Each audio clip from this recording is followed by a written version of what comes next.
Mabuhay! My name is Jaisa Baresa, and today we will be talking about managing heritage sites. Let's look at the legal and institutional framework for cultural heritage in the Philippines. The main law is Republic Act 10066, the National Cultural Heritage Act of 2009, which created the Philippine Registry of Cultural Property.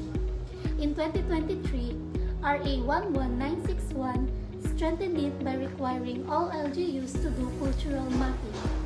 Other related laws include the Local Government Code, the Disaster Risk Reduction, and site-specific statutes. Several national agencies share responsibilities. The NCCA leads policy and funding.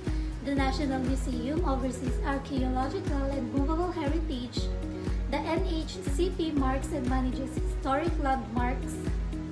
The DOT and TIEZA connect heritage with tourism, while DANR and DILG support natural heritage protection and LGU compliance.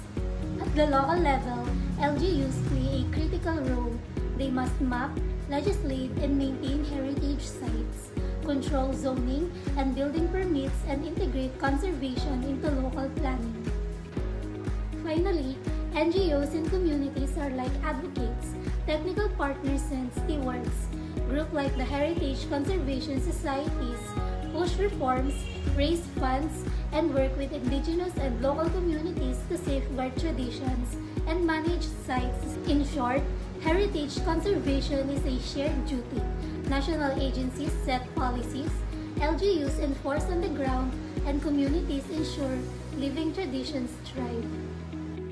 Good day everyone. Today I will be discussing the management process of cultural and natural heritage in the Philippines. We look at the steps involved, sources of funding, enforcement, disaster risk management, and some case studies. The management process starts with identification and cultural mapping. LGUs and national agencies like NCCA, NHCP, and National Museum record important properties in the pre-cap. This step was strengthened by RA 11961. Next is legal designation. Once a petition is filed, a cultural agency evaluates it. If approved, the site may be declared a national cultural treasure, important cultural property, or heritage zone. With this status, it gets privilege like priority funding, heritage markers, and regulatory control. Then we have heritage and archaeological impact assessment. This is required when projects might affect heritage sites. According to RA 10066, an HIA must be included before major works, often together with environmental assessments. After that, a conservation or management plan is prepared. This includes a technical conservation plan, disaster risk plan, visitor management plan, community engagement, and the timeline with the budget. UNESCO best practices, like in vegan, show that involving multiple stakeholders works best. Finally, implementation and monitoring. The cultural agency supervises the works with regular maintenance and monitoring. For World Heritage sites, reports are also submitted to UNESCO. Funding, incentives, and economics. Of course, heritage management needs funding. Nationally, RA 10066 created a national endowment for culture and the art that provides grants, tax incentives, and priority funding for declared properties. At the local level, LGUs were encouraged to set aside funds and even create local ordinances to promote conservation. They may also give incentives for adaptive use. The private sector and tourism also play a role. DOT accreditation, entrance fees, and corporate social responsibility programs can generate income, but this must be managed carefully to avoid over-tourism. Disaster risk management and climate change. In the Philippines, heritage sites face major threats such as typhoons, earthquakes, fire, and sea level rise. That's why RA 10121, the Disaster Risk Reduction and Management Law, requires integrating cultural property protection into the RRM plans.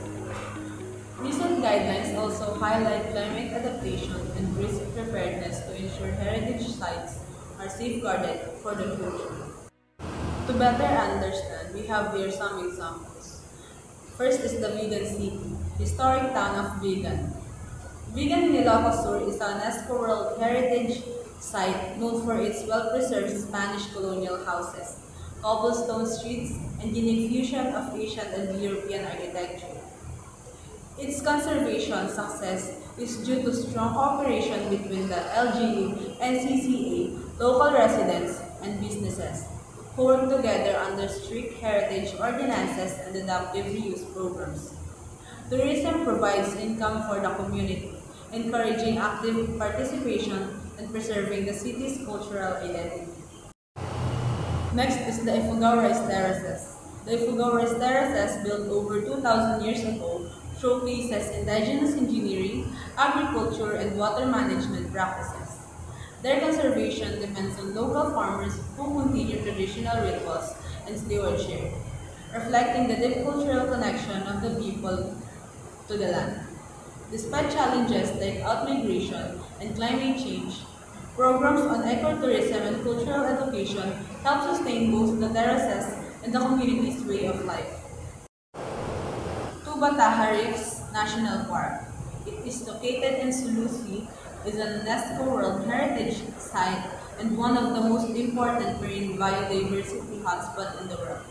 It is co-managed by the Tubataha Protected Area Management Board, or TPAMB, with support from government agencies, NGOs, and dive operators. Through strict no-take policies, sustainable tourism fees, and constant monitoring, it has become a global model for marine conservation. In summary, heritage management in the Philippines follows a clear process: identification, legal designation, impact assessment, planning, and implementation, supported by funding, enforcement, and disaster risk management. Successful cases like Vigan Ifugao and Tubataha show that a strong collaboration is the key. Thank you.